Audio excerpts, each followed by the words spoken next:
ሰላም ዛሬም ማቀርብላችሁ ግሬሚን የተባለውን ፊልም ክፍል 2 ሲሆን ስራችን ለሚመቻችሁ ላይክ እና ሰብስክራይብ ማድረግ አይረሳ እያልኩ ወደ ታሪኩ ልግባ።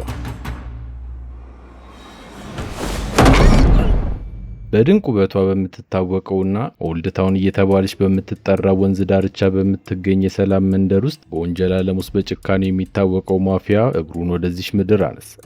ገና ከጀልባው ሲወርድ ጀምሮ የሚታይበት የትዕቢት መንፈስ የሰው ለመደራደር ሳይሆን ለመውረስ እንደመጣ ያመላክት ነበር። ባው አብረውት የመጡትን የታጠቁ ኃይሎች በውጪ እንዲጠብቁት ካደረገ በኋላ ወደ መንደሩ አስተዳዳሪዎች መሰብሰቢያ አዳራሽ አመራ። አካሄዱ ግን እንደ ተራ እንግዳ አልነበረም። ይልቁንም ያለምንም ይሉኝታና ፍቃድ ዘቡ ብሎ ገባ። ሁሉም ወሬያቸውን አቆሙ። ባውን በክፍል ውስጥ የነበሩትን ባለስልጣናት ፊት ሲመለከት በፈገግታ ከተማዋን ማሞገስ ጀመረ። ይህች ውብ መንደር ለእሱ የቱሪዝም መዳረሻ ብቻ ሳትሆን ተቆፍሮ ያልወጣ ወርቅና የገንዘብ ማምረቻ ማሽን እንደሆነች በሰፊው አብራራላቸው። አይኖቹ እየተስገበገቡ እጆቹን እያወራጨ የመንደሪቱን የተፈጥሮ ውበት እንዴት እንደሚያጠፋውና በኮንክሪት እንደሚተካው በድፍረት ተናገረ። እቅዱ ግልጽ ነበር። ግዙፍ የመዝናኛ ፓርክ፣ ኮረብታው ላይ ደግሞ የቅንጦት ሆቴሎች፣ በከተማዋ እምብርት ላይ ደግሞ ገንዘብ እንደ ጎርፍ የሚፈስበት ዘመናዊ የቁማር መጫወቻ መገንባት ይፈልግ። ንግግሩ ጥያቄ ሳይሆን ትዕዛዝ እንደሆነ ሁሉም ገብቶታል። በስብሰባው ክፍል ውስጥ የነበረው አየር ወዲያውኑ ተቀየረ። የጭንቀት ላብ ባለስልጣኖቹ ፊት ላይ ይታይ ነበር። አንድ የመንግስት ተወካይ ፍርሃቱን ለመደበቅ እየሞከረና ድምፁን እያለዘበ ሁኔታውን ለማብረድ ሞከረ። ለጊዜው ቦታውን ለአንድ ባለ ሀብት ለመስጠት ስምምነት እንደተፈራረሙና ጉዳዩ ያለቀለት እንደሆነ በመግለጽ የባውን ጥያቄ ውድቅ ለማድረግ ሞከረ። ንግግሩ ለሚቀጥለው ጊዜ አብረን እንሰራለን በሚል የዲፕሎማሲያዊ ተስፋ የታጀበ ቢሆንም ከውስጥ የሚንቀጠቀጠውን የፍርሃት ስሜት ግን መደበቅ አልቻለም። የባው ምላሽ ግን በክፍል ውስጥ የነበረውን ትንሽ ተስፋ ድምጥማጡን አጠፋ። ይህ ባለስልጣን በስልጣን ዘመኑ የሰራው የሙስና ወንጀል፣ ህገወጥ የገንዘብ ዝውውር የሚያጋልጥ መረጃ በእጁ እንደገባ አሳወቀ። አሁን ያለው ምርጫ ለባው ማጎብደድና መንደሩን አሳልፎ መስጠት ነው። አለበለዚያ ለፖሊስ መረጃዎቹን አሳልፎ በመስጠት የባለስልጣኑን ህይወት ማጨለም ነው ሐሳቡ። የባው ንቀት በዚህ ብቻ አላቆመም። ስልጣኑን ለማሳየት የአካባቢውን የጋንግስተሮች መሪ ላይ የሚጠጣውን መጠጥ አፈሰሰበት። ውርደቱን ከዚህ በላይ መታገስ ያልቻለውም የጋንግስተሩ መሪ ደሙ ፈልቶና አይኑ ቀልቶ ከመቀመጫው ተወርውሮ ተነሳ። ነገር ግን ገና እጁን እንኳን ሳያነሳ የባው ጠባቂ ግንባሩን ብሎ ጣለው። አዳራሹ ወዲያውኑ ጸጥ አለ። የሁኔታው መገለባበጥ ያስደነገጠው የአስተዳዳሪው ምክትልም በፍርሃት እየተንቀጠቀጠ ባው የሚለውን በሙሉ እሺ እንዲል ቸዋንን ይለምነው ጀመር። ነገር ግን አስተዳዳሪው ቸዋን በአቋሙ የጸና፣ ክብርና ታማኝነት ከህይወቱ በላይ ቦታ የሚሰጥ ሰው ነበር። ፍርሃቱን ለመሸፈን እየሞከረ ባውን አንድ ቅርስ ላስጎብኝህ በማለት ከተማው ውስጥ ወደሚገኘው ቅዱስ ሐውልት መራው። አንድ ሰው ይህንን ቅርጽ በእጁ ማስገባት ከቻለ ከፍተኛ አክብሮት እንደሚሰጠው ገለጸለት። ይህንን ማድረግ ከቻለ ትብብሩን እንደሚያገኝ ጥንታዊ ባህላቸውን ጠቅሶ አስረዳው። ባውን በትዕቢት ተሞልቶ በከፍተኛ ሁኔታ የውጊያ ጥበብ የሰለጠኑ 2 ምርጥ ተዋጊዎቹን ወደፊት ላከ። እነሱም በከፍተኛ ቆራጥነት እየተዋጉ ወደ ቅዱስ ሐውልቱ ተቃረቡ።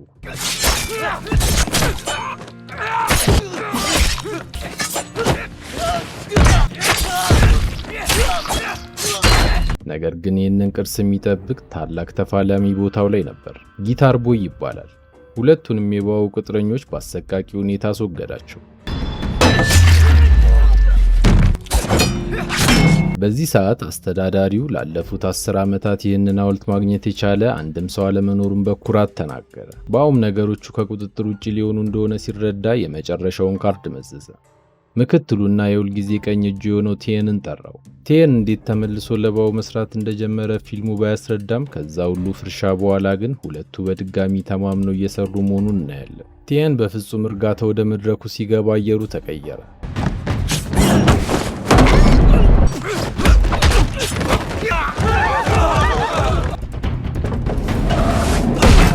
አንድም ሳያስቀር የጊታሩን ንጉስና የቸዋንን ጠባቂዎች በደቂቃ ውስጥ ብቻውን ሆኖ ዘረራቸው።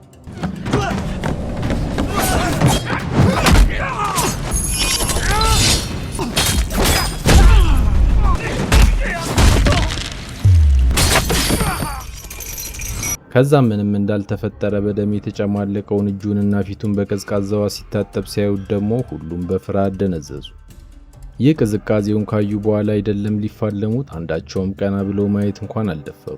አሁን የክልሉ አስተዳዳሪ ምንም አቅም እንደሌለው ግልጽ ሆኗል። ነገር ግን እጅ አልሰጠም። በሽንፈት ውስጥ ቢሆንም አንገቱን ቀና አድርጎ ባኦ ያቀረበለትን ፕሮፖዛል ውድቅ አደረገ። ባኦ አሁን ትዕግስቱ ሙሉ ለሙሉ አለቀ። ሌላ አማራጭ እንደሌለው ሲገባው ያለምንም ማመንታት ቸዋንን እንዲገሉት ትዕዛዝ ሰጠ። እነሱም ሰከንድ ሳይፈጅባቸው ቋጩት። ታማኙና ቆራጡ አስተዳዳሪ ወደቀ። ነገር ግን ባኦ ገና አልረካም። ግዛቱን በህጋዊ መንገድ ለመቆጣጠር የገዢው ፊርማ እንደሚያስፈልገው ስለሚያውቅ የሟቹን እጅ ጎትቶ ጣቱን በቀለም ነክሮ በሰነዶች ላይ አሻራውን አሳረፈ። ይህ ሁሉ ከተፈጸመ በኋላ ድንገት ያልታሰበ ድምፅ ተሰማ። ባኦ ቲየንን እንዲያጣራ ላከው። እሱም ወጥቶ በደንብ ከቃኘ በኋላ ድመት እንደሆነች በመንገር አረጋጋቸው። አሁን ለባኦ ሁሉም መሰናክሎች ተወግደውለታል። በሬሳ ክምርና በደንብ በተጨማለቀ ሰነድ ላይ በመቆም በዚህ መንደር ላይ ያለውን ፍጹም የሆነ ኃይል ለሁሉም በይፋ አወጀ። ከዚያች ቀን በኋላ 15 ዓመታት እንደ ብልጭታ አለፉ። ታሪኩ አሁን ትኩረቱን የሚያደርገው ስዋን በተባለ አንድ ወጣት ላይ ነው። ስዋን ዝምተኛ ሰው፣ ነገር ግን ጉልበቱ እንደ ብረት የጠነከረ፣ የውጊያ ስልቱ ተመልካችን የሚያስደምም ጥበብ የተሞላበት ነበር። ቲየንም በድብቅ የስዋንን ልዩ ችሎታ ለቀናት ካስተዋለ በኋላ አንድ ቀን ወደ ማሰልጠኛው በመምጣት ቀኝ እጁ ሆኖ እንዲሰራ ጠየቀው። እሱም ሊከፍለው ያቀደውን ገንዘብ ሲሰማ ሳያንገራግር ነበር የተቀበለው። ይህ በእንዲህ እንዳለ ባኦ ደግሞ ስሙ ሲጠራ የሚንቀጠቀጡለት እጅግ ተሰሚነት ያለው የጨለማው ዓለም ንጉሥ ሆኗል። ይህ ሁሉ ግን ለሱ በቂ አይደለም። የከተማው ከንቲባ ለመሆን በተለያየ መንገድ ጫና ማሳደር ከጀመረ ሰነባብቷል። በዚህ ቀን ባኦ ሆቴል ውስጥ ከአንድ ሚኒስተር ጋር ሚስጥራዊ ስብሰባ እያካሄደ ነው።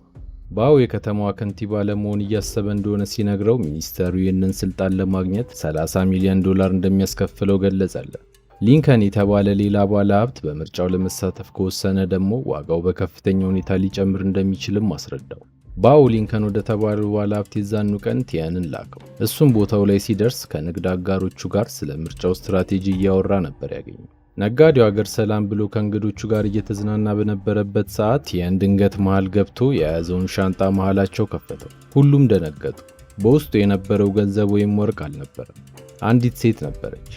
ይህቺ ሴት ሊንከን ላለፉት 3 ዓመታት ሲያሰቃያት የነበረች ታዋቂ ሞዴል መሆኗንና ማስረጃውን በስልኳ ውስጥ እንደሚገኝ ድምፁን ከፍ አድርጎ ማስረዳት ጀመረ።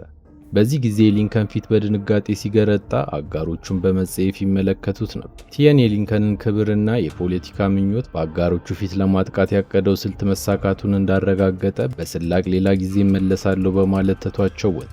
የሊንከን ጋርዶችን በየጎዳናው ማሳደድ ሲጀምሩ ውጪ ላይ ሲጠባበቅ የነበረው ስዋን ደረሰለት። ጠባቂዎቹ ዞር ባሉበት ሰዓት ባኦ አጋጣሚውን ተጠቅሞ ለሊንከን የመጨረሻ ማስጠንቀቂያ ሰጠ። ራሱን ከምርጫው እንዲያገል በምላሹም ንግዱን እንደሚያስፋፋለት ቃል ገባለት። ሊንከን ግን የስልጣን ጥማቱ አልፈቀደለትም።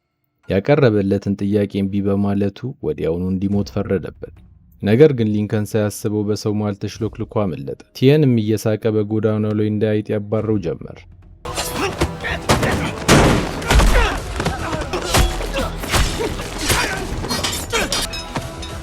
እሷን ለነጋዴው ከፍተኛ ጥላቻና ቂም ስለነበረው መደብደቡን ማቆም አልፈለገም። ሊገለው ትንሽ ሲቀረው ቲየን አስቆመው። እሷን ግን አልሰማው። በዚህ ምክንያት በሰዓቱ ከቦታው ማምለጥ ባለመቻላቸው በፖሊስ ተከበው ታሰሩ። በባኦ ዓለም ውስጥ ግን ሕግ የለም። የገንዘብ ጡንቻው እስር ቤቱንም ሰብሮ ያለምንም ክስ በዚያው ቀን ተለቀቁ። መኪናቸው ውስጥ እንደገቡ ቲየን የስዋን ሁኔታ ስላላማረው ሸሚዙን ገለጠ። በፍልሚያው ክፉኛ ቆስሏል። እሱም የዛኑ ቀን የአካባቢው ምርጥ ሐኪም ወደ ሆነችው ሚስቱ ወሰደው። ፓው ትባላለች። ወዲያውን የሰርጀሪ እቃዎቿን አዘጋጅታ ማደንዘዣ ልትወጋው ስትዘጋጅ፣ እሷን ግን ማደንዘዣ የሚባል ነገር አያስፈልገኝም በማለት ወደ አይኑ እያየ ሲቀደድ ጥርሱን ነክሶ ቻለው። ይህ ጽናቱ አስደምሟቸዋል። ህመሙን የሚፈልገው ነበር የሚመስለው። በሚቀጥለው ቀን ቲየን የስዋንን ታማኝነት በማረጋገጡ ለባኦ አስተዋወቀው። እሷን ግን ባኦን ሲመለከተው ስሜቱ ሁሉ ተቀያየረ። በብሽቀትና በበቀል ስሜት ነበር የሚያየው። ባኦ የተወሰነ ካስተዋለው በኋላ ጥሩ አደረክ ብሎ ወደ ጀልባው ተመለሰ። ለከንቲባነት ምርጫ ለመወዳደር ያቀደውን የፖለቲካ ምኞት ለቅጥረኞቹ ይፋ ካደረገ በኋላ ለዚህም ትልቅ ዓላማው እጅግ ከፍተኛ ገንዘብ እንደሚያስፈልገው አስረዳቸው። ይህንንም ገንዘብ ለማግኘት ሜክሲኮ ከሚገኝ አንድ ቡድን ጋር በሚሊዮን የሚቆጠር ዶላር የሚያስገኝ የዕፅ ስምምነት ለማድረግ ማቀዱን ገለጸ። ነገር ግን የመጀመሪያ ምርቱን ከአካባቢው አቅራቢ መግዛት ነበረበት። የአቅራቢው ዋጋ $8 ሚሊዮን እንደሆነ ሲገልጽ በክፍል ውስጥ የነበሩት ሰዎች በሙሉ በዝምታ ተዋጡ። ከዛም ባኡ በክፋትና በተንኮል የተሞላውን እቅዱን ይፋ አደረገ። ምርቱን በነፃ ማግኘት እንደሚፈልግና ከመሃላቸው የአቅራቢውን ስቶር ዘርፎ እጾቹን ላመጣለት ሰው $22 ሚሊዮን እንደሚሰጥ ቃል ገባላቸው። ይህ ጥሪ በክፍሉ ውስጥ ከባድ ዝምታን አስከተለ። ቀላል ስራ አይደለም። ሁሉም የአደጋውን መጠንና የመሞት እድላቸው በጣም ከፍተኛ እንደሆነ ተረድተዋል። ነገር ግን እሷን በድፍረት ወደፊት በመውጣት ተልዕኮ ለሱ እንዲሰጠው ጠየቀ። ይህንን የሰማው ቲየን በሸቀ። ብዙ ጊዜ አብረው ከማሳለፋቸው የተነሳ አሁን እንደ ወንድሙ ነው የሚያየው። በዚህ ምክንያት ስብሰባው ካለቀ በኋላ በሁለቱ ጓደኛሞች መካከል ከፍተኛ ጭቅጭቅ ተነሳ። ቲየን በጭንቀት ተውጦ ባኡ ሊዘርፈው ያቀደው አቅራቢ ሉሲ የተባለ ጨካኝ አእምሮ የተዛባና ምሕረት የሌለው ሰው መሆኑን በመግለጽ ሊያስቆሙ የቻለውን ሞከረ። ነገር ግን እሷን ሊሰማው ፈቃደኛ አልነበረም። በዚህ ምክንያት ቲየን አብሮት ለመሄድ ወሰነ። ቦታውም ላይ ሲደርሱ ብዛት ያላቸው ጥበቃዎች በተጠንቀቅ እያንዳንዱን እንቅስቃሴ እየተከታተሉ አገኟቸው። ስለዚህም ተከፋፍለው ወደ ስራቸው ገቡ። ቲየን እጾቹ የሚገኙበትን ለማጣራት ውጪ ሲቀር፣ ስዋን ደግሞ የሉሲን ትኩረት ለመስረቅ ወደ ውስጥ ገባ። ብዙም ሳይቆይ ቲየን እጾቹን አግኝቷቸው ትክክለኛ ምርት መሆኑን አረጋገጠ። ስዋን ደግሞ በበኩሉ በድንገት ያልታሰበ ጥቃት ሰነዘረ።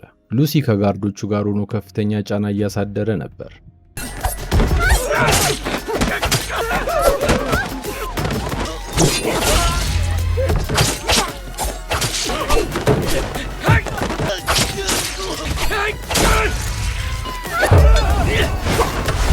ከጠበቀው በላይ ፈጣንና ጠንካራ ምቶቹ ከሷን ችሎታ ጋር ሊመጣጠን አልቻለም።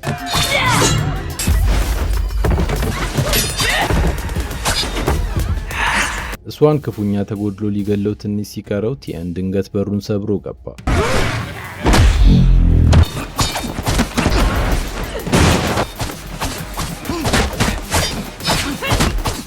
ከዛ በኋላ ሁለት ወንድማማቾች እንደ አንድ በመሆን ባደረጉት የተቀናጀ ጥቃት ሉሲን አስወገዱት። ባኡ እጾቹ በተሳካ ሁኔታ እጁ ሲገቡ ራሱን እስኪስት ድረስ ፈነደቀ። አሁን ከንቲባ ለመሆን አንድ እርምጃ ነው የቀረው። ስልጣኑ በእጁ እንደገባች እርግጠኛ ስለሆነ ቲየን የንግድ ግዛቱን እንዲያስተዳድርለት ጠየቀው። ከዚህ በኋላ እቺ ከተማ የነሱ እንደሆነች በታላቅ ኩራትና ደስታ ተናገረ። ቲየን ለስልጣን ምንም አይነት ፍላጎት ባይኖረውም የባኡን ትዕዛዝ መቃወም ግን ሞት መሆኑን ያውቃልና በጸጥታ ተቀበለ። ከድሉ በኋላ ወደ ቤት ሲመለሱ ቲየን አንድ ታላቅ የምስራች ሰማ። ባለቤቱ ጸንሳለች። ይህንን ታላቅ የምስራች ለማክበርም የቤተሰብ ራት ተዘጋጀ። እሷንም ተጋብዞ በቦታው ላይ ተገኘ። በዚያ ምሽት ሁለቱ ተቀምጠው የሆድ የሆዳቸውን እየወሩ በነበረበት ሰዓት ቲየን በሐሳብ ተውጦ በቅርቡ እንደምንም ብሎ እሷንን ከዚህ አደገኛ ስራ እንዲወጣ እንደሚረዳው ቃል ገባለት። እሷን ጠላቶቹን ከመደብደብ ይልቅ በቀጥታ የመግደል ዝንባሌ ስላለው ይህ ስራ ለሱ እንደማይመጥነው አስረዳ። በዚህ ከቀጠለ አንድ ቀን መሞቱ እንደማይቀር ገለጸለት። ይልቁንም ወደሚወደውና ሰላም ወደሚያገኝበት የጀልባ ስራው እንዲመለስ መከረው። በንግግራቸው መሃል ቲየን የእሷንን ሰዓት ተሰብሮ በመመልከቱ ለምን እስካሁን እንዳልቀየረው ጠየቀው። እሱም ሰዓቱ የአባቱ እንደነበረና እሱን ለማስታወስ ሁልጊዜ እንደሚያደርገው በሐዘን ተሞልቶ ገለጸ። በመጨረሻም በሕይወቱ ላደረገለት ውለታ ሁሉ በደምና በእምነት የታተመ የወንድማማችነት ምልክት የሆነ ቆንጆ የወርቅ ሐብል በስጦታ መልክ አበረከተለት። በዚያው ሌሊት እሷን ብቻውን ሆኖ አንድ የእንጨት ቅርጽ ሲጠርብ ይታያል። ይህ ገና ከልጅነቱ ጀምሮ ያዳበረው በውስጡ ያለውን ጭንቀትና ቁጣ የሚረሳበት ብቸኛ የትርፍ ጊዜ ማሳለፊያው ነበር። በሚቀጥለው ቀን ፖሊስ ጣቢያው ከፍተኛ ዝግጅት ላይ ሆነው ይታያሉ። እስከ አፍንጫቸው ድረስ ታጥቀዋል። ኮማንደር ሮን የተባለ መርማሪ በዚህ ቀን የከተማው ወንጀለኞች ላይ እርምጃ ለመውሰድ ተነስቷል። ዋነኛ ኢላማው ባኡና ከሜክሲኮ ማፊያ ጋር የሚያደርገው አደገኛ የንግድ ልውውጥ ነው። በሁለቱ ቡድን መካከል ያለው ስምምነት ተጠናቆ ገንዘቡ ወደ ባኡ አካውንት ሲገባና ሜክሲኮዎቹ ምርታቸውን ሲጭኑ አዛዡ ከወታደሮቹ ጋር በድንገት ደረሰ። ከፍተኛ የተኩስ ልውውጥ አድርገው የሜክሲኮ ቡድን አባላት አልቀው አስክሬናቸው በየቦታው ወደቀ። ባኡና ግብረ አበሮቹ ደግሞ በድንጋጤ ተውጠው ወደ ጀልባው ሮጡ። ነገር ግን በዚያች ቅጽበት ሁሉንም ነገር የሚቀይር ክስተት ተፈጠረ። ቲየን ሽጉጡን በቀጥታ ወደ ባኡ አነጣጠረ። በቅቶታል። ለፖሊስ አሳልፎ ሊሰጠው ወስኗል። ባኡም ባለበት ደርቆ ቀረ። ነገር ግን ባልታሰበ ሰዓት ስዋን ሽጉጡን ስቦ ቲየንን መታ። ይሄ ገድሉ ለባኡ ትልቅ ውለታ ስለነበር የዛኑ ቀን የቲየን ምክትል ቀኝ እጁ አድርጎ ሾመው። ጀልባ ውስጥ ገብተው ጥቂት እንደተጓዙ ግን ነገሮች በቅጽበት ተለወጡ። ስዋን የጀልባውን ካፒቴን ከጀርባው አንቆ በመያዝ ጀልባዋን መስመር አሳተው። በተመሳሳይ ሰዓት ቲየን ከወንዙ ያለምንም ጉዳት ሲወጣ እንመለከታለን። ስዋን ስቶት አልነበረም። ቀደም ሲል አንገቱ ላይ ያሰረለትን የአባቱን ሐብል ነበር በጥይቱ የመታው። ብዙም ሳይቆይ ደወለለት። ያለበትን ቦታ ጠቅሶ ባኦ እስር ቤት እንዲገባ እንደማይፈቅድና የሚገባውን ፍርድ የሚሰጠው እሱ እንደሆነ ግልጽ አደረገለት። ከፈለገም መጥቶ መመልከት እንደሚችል አሳወቀው። በባህሩ ዳርቻ በምትገኝ ጀልባ ላይ ባኦ በሞትና በሕይወት መካከል ሆኖ እየታገለ ነው። እሷንም ስለቱን መዞ ከ15 ዓመት በፊት ለፈጸመው ስህተት መክፈያ ቀኑ ዛሬ መሆኑን ገለጸ። ባኦ እየተንቀጠቀጠ ለመሆኑ አንተ ማነህ ሲል ጠየቀው። እሷንም በቁጣና በእንባ በታጀበ ድምፅ ከ15 ዓመት በፊት በጭካኔ የገደልከው የዚያ ታማኝ ገዢ የቹዋን ልጅ ነኝ ብሎ መለሰለት። ባኦ ክው አለ። የዛን ቀን የሰማው ድምፅ ቲየን እንዳለው በድመቷ ምክንያት አልነበረ። ቲየን ለመፈተሽ በሄደበት ወቅት ያገኘው ድመት ሳይሆን የአባቱን አሟሟት አይቶ በድንጋጤ የሚንቀጠቀጠውን ሕፃኑን ሷን ነበር። ቲየን የልጁን ሕይወት ለማዳን ሲል ድመት ነች በማለት ዋሽቶ ሕይወቱን አተረፈለት። አሁን ታዲያ ለዓመታት ሲጠብቃት የነበረችው ቅጽበት በእጁ ገብታለች። አባቱን የገደለው አውሬ ፊት ቆሞ የእግር ጅማቶቹን አንድ በአንድ በመቁረጥ በአሰቃቂ ሁኔታ ማሰቃየቱን ጀመረ። ብዙም ሳይቆይ ግን ቲየን ጣልቃ ገባ። በቀል ወደ ባሰ ጨለማ ውስጥ እንደሚከተው በመንገር እንደምንም ለፖሊስ አሳልፈው እንዲሰጡት አሳመነው። ከዛም ኮማንደር ሮን ጋር ደውለው ባኦ በእጃቸው እንዳለና መጥቶ መውሰድ እንደሚችል ገለጹለት። ነገር ግን ሮን ቦታው ላይ ሲደርስ ባልተጠበቀ መልኩ ቲየንን ማጅራቱን ብሎ ራሱን እንዲስት አደረገ። ሮን ገና ከጅምሩ የባኦ ታማኝ አገልጋይ ነበር። የሜክሲኮ ማፊያ ላይ የተደረገው ዘመቻ እንኳን እጾቹን መልሶ ለመቀማትና ለባኦ መልሶ ለማስረከብ የተደረገ ተንኮል ነው። አሁን ቲየን እና ሷን በጀልባው ላይ ታስረው ጀልባዋን በእሳት አቃጥለው ሊገሏቸው ወስነዋል። በጥቂት ደቂቃዎች ውስጥ ጀልባዋ ፈነዳች። በዚህ ሰዓት ሷንን ያሰለጠነው መምህሩ የፍንዳታውን ድምፅ ሰምቶ ወደ ቦታው ሲደርስ ሁለቱም ሞት አፋፍ ላይ ነበሩ። ሰውነታቸውን በከፍተኛ ሁኔታ ተቃጥሎ ሲያያቸው በአስቸኳይ ወደ ሆስፒታል ወሰዳቸው። ከአንድ ወር በኋላ ሷን ከኮማው እንደነቃ ያልጠበቀውን መልክ በመስታወቱ ላይ ተመለከተ። የራሱን ፊት አይደለም ያየው። በመስታወቱ ፊት ለፊት የሚያየው የቲየን ፊት ሆኖ አገኘው። ድንጋጤውና ግራ መጋባቱ ወሰን አልነበረውም። አሰልጣኙም በሐዘን ተሞልቶ የተፈጠረውን አስረዳ። ቲየን በቃጠሎ ሕይወቱ አልፏል። ያንተ ፊት በአደጋው ምክንያት ሊስተካከል በማይችል መልኩ ተቃጥሎ ስለነበር ቲየን ከመሞቱ በፊት የእሱን ፊት ላንተ እንድሰጥ ጠየቀኝ። እሷን ይህንን መስዋዕትነት ሲሰማ እጅግ ደነገጠ። ከዛች ቀን ጀምሮ ለሁለተኛ ጊዜ ሕይወቱን ያተረፈለትን የዋሸለትንና ፍትህን ፍለጋ ሲል የሞተውን የቲየንን ማንነት ተሸክሞ እንዲኖር ተገደደ።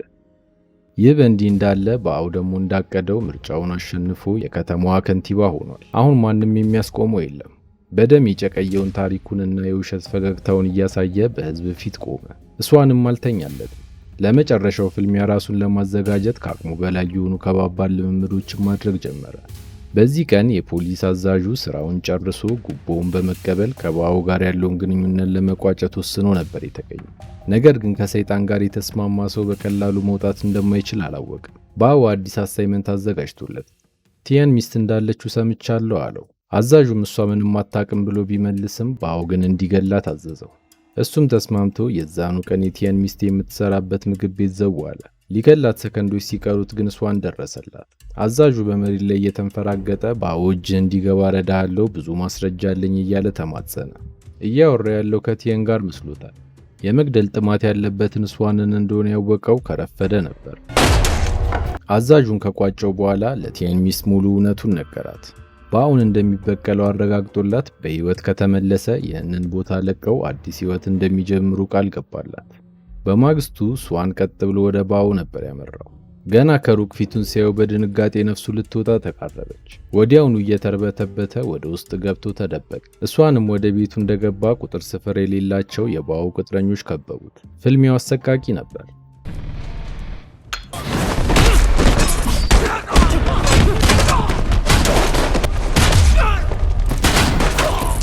በሚገባ ራሱን አዘጋጅቶላቸው ስለነበረ ግን አንድም ሳያስቀር ግራና ቀኝ አጋደማቸው። በመጨረሻም ባንግ የተባለውን ሰይፈኛ ገጠመው።